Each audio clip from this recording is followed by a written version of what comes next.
If you have ever been to a drugstore or a beauty section, standing in front of a niacinamide serum, thinking is 20% better than a 10% or is it just a marketing nonsense, then you are not alone. For years, we've been told 5% niacinamide serum is enough. 10% can already be irritating and anything higher than that is just unnecessary. So when I saw a 20% niacinamide serum claiming to be gentle, soothing and suitable for sensitive skin, I was skeptical. Today I'm comparing the Ordinary Niacinamide 10% plus zinc and Jumiso Niacinamide 20% serum with Tranexamic Acid. One is a cult classic I have used for 5 years and the other completely challenged what I thought I knew about niacinamide. And the result of course surprised me. Quick disclaimer, this is not a first impression kind of video. I have used the Ordinary Niacinamide on and off for 5 years and recently I tested the Jumiso 20% serum consistently. Used both on real skin with shaving, breakouts, sensitivity and compromised barrier days. So this video is not a theory, this is actually how these serums behave on real skin in real life. Let's start with the familiar one. The Ordinary Niacinamide 10% plus zinc is probably one of the most repurchased serums globally and for good reason. What I really like about this, that it gives an instant taut, tightened look. It improves overall skin glow. It helps regulate oil and sebum, likely because of zinc.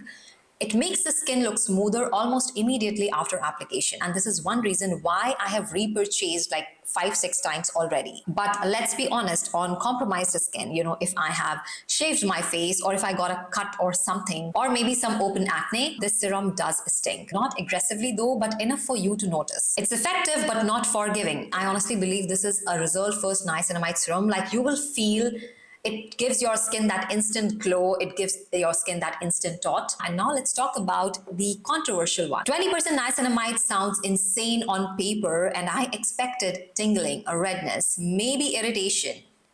Instead, this was one of the most soothing niacinamide serums I have ever used. It has a watery gel-like texture, it absorbs fast, there is no heaviness, no stickiness.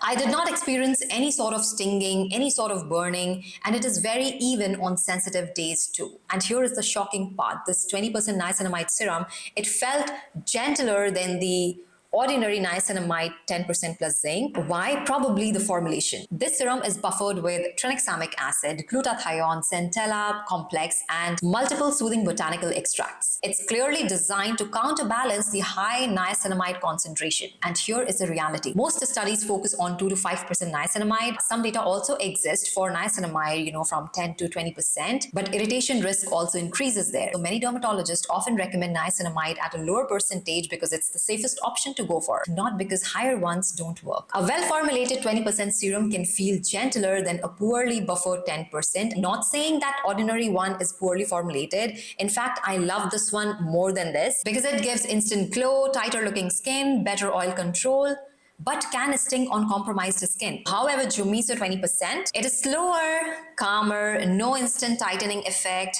more soothing, I would say, better tolerance for sensitive skin, and potentially better long-term pigmentation support because of tranexamic acid. If I apply both on the same week, I feel the ordinary immediately, although I would say based on the formulation, I trust Jumiso over time. But that I can confirm only once I've used it for at least over 30 days. If you want me to choose right now, I will definitely go for the Ordinary 10% niacinamide and zinc because I like that immediate skin response, the tautness, the glow, the oil control. And this is important. If you have sensitive skin, pigmentation concerns, barrier issues, or niacinamide intolerance, this Ordinary Niacinamide serum might be too much for your skin. However, the Jumiso 20% might actually be the smarter option. This is not about which one is better. It's about what kind of skin you have and what you want to prioritize. In my experience of using niacinamide, it has never failed me. But maybe if you keep wrong expectations, it might. Percentage alone doesn't tell you how a product will behave on your skin, but formulation does. If you want my 30-day update on the Jumiso 20% niacinamide serum,